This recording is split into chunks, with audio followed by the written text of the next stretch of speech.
Hello Buccaneers, your Knott's ambassadors here. Today we're going to show you how to reserve tickets to Knott's Berry Farm. Go to knotts.com, click Safety and Reservations, then click Reserve Now and choose the type of admission you're looking for.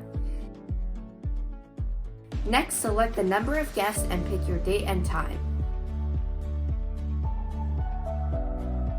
Lastly, enter your season pass number.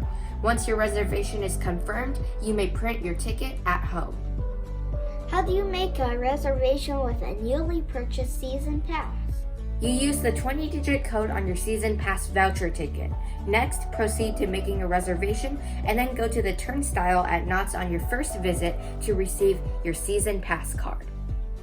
Can we make more than one reservation?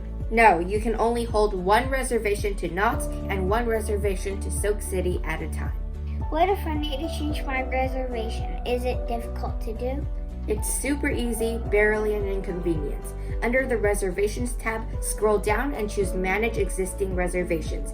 Type in your order number and email or the last 4 digits of your ticket ID. Do kids 2 and under need a ticket or reservation to visit the park? No, kids 2 or under do not need a ticket or reservation to visit the park. What if I'm late? Your reservation is good for any time after your reservation time. And that's about it. The reservation process is so easy that even kids could do it. See you at Knott's. Bye!